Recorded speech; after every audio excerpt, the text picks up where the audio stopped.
Esto es Playmakers, este es tu canal de NFL en castellano los 365 días del año y hoy os traigo la entrevista a Tyreek Hill. Estoy grabando esto con el móvil porque se me ha acabado la batería de la cámara básicamente y lo quiero subir ya. Así que así va a ir. También que no le he puesto subtítulos al vídeo, tenéis unos subtítulos en inglés arriba, no le he puesto subtítulos en español abajo porque con los subtítulos automáticos de YouTube va perfecto. Y nada, os estoy dejando mientras unos vídeos guapos del campus, ha sido una experiencia increíble. Entrevistar a Tyreek Hill, la verdad es que era una cosa que ni me imaginaba, o sea, es un sueño hecho realidad poder entrevistar a un jugador de la NFL. Y nada, muchísimas gracias por el apoyo y como siempre a seguir, mañana volvemos con algo muy chulo. So, first of all, my name is Álvaro. Nice to meet you. Nice to meet you. So, the first question will be, in my opinion, you are like the most unguardable player in the NFL. Mm-hmm. So, because you are the player that defensive coordinators are thinking all the week about. So, in your opinion, in your eyes, who is the second one? I would say Lamar Jackson, Patrick Mahomes. Those are just quarterbacks. Let me give you some receivers. Christian McCaffrey is definitely a guy that keeps defensive coordinators up at night. Kelsey, obviously, still at the top of the game. It's really hard to say, man, because people's skill sets are like different. I just say those guys because obviously I played against Lamar, and you know just how everybody in the building was talking about it. Oh, we gotta go get Lamar, and then I also played with Kelsey and Pat, so I know how teams, you know, game plan for us as a team. So it's kind of hard to just to say a guy. I mean, McCaffrey, he's different.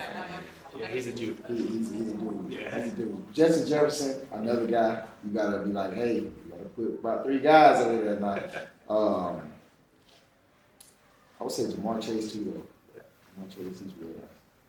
The other one is that you're a Super Bowl champion, you are like an NFL star, and you come here to Spain. That it's a country that is not all about American football, more about soccer. And you see those kids, this expectation. How do you feel about that? That there is so much people going to see you?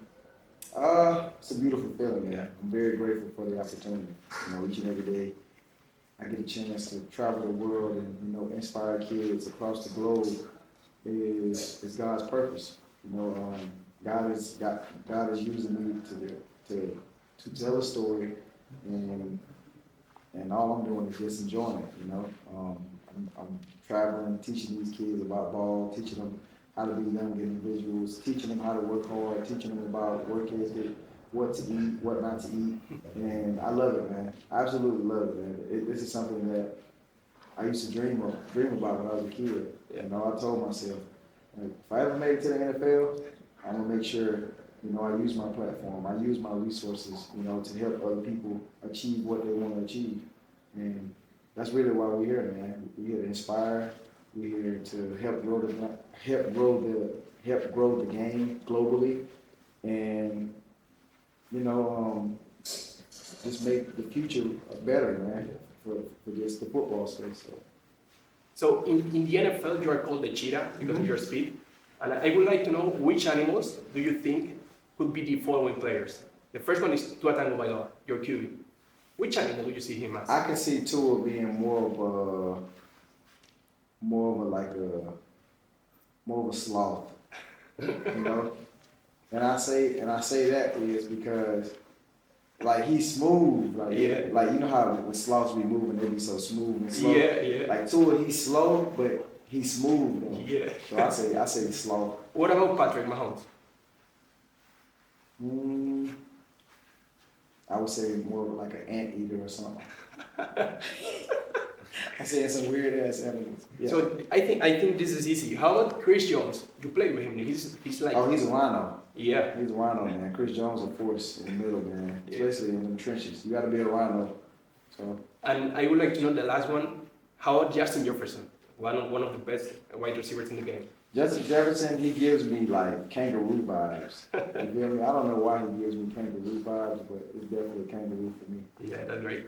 I saw in an interview that you were a soccer player growing up. That you were a good striker, you said, but that your mom told you that you have to focus on American football. Do you support any soccer team, or do you have any favorite player? Yeah, I actually do. Well, I used to support it a lot back in the day, but I think coming back to Europe like really opened my eyes back to the soccer world. You know, being close to the stadiums and just hearing how people, you know, loved and connected with soccer. You know, it was like, man, like we have this big game against Chelsea tomorrow. And I'm like, bro, that's what I miss about it. But I would say my favorite player to watch in soccer, like back when I was watching like Real Madrid when they had Ronaldo, Gareth Bale, Marcelo, Di Maria, like all those guys. But my favorite player out of all those guys is Gareth Bale. I'm a Gareth Bale fan all day. I have the last one, Tyreek.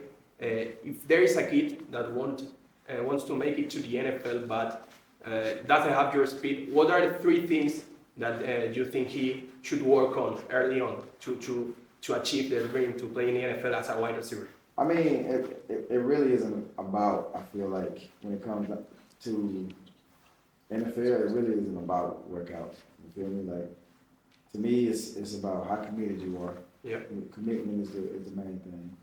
Being passionate about your craft, because you gotta love what you do every day. I've been doing this for 9 years, and I still love it. You know, even though we do the same thing over and over and over again, I still love it. I still want to wake up and enjoy, you know, working out in the off season. I enjoy that, you know, because what motivates me is knowing that Justin Jefferson is over there trying to, you know, get a higher contract, and that motivates me a lot.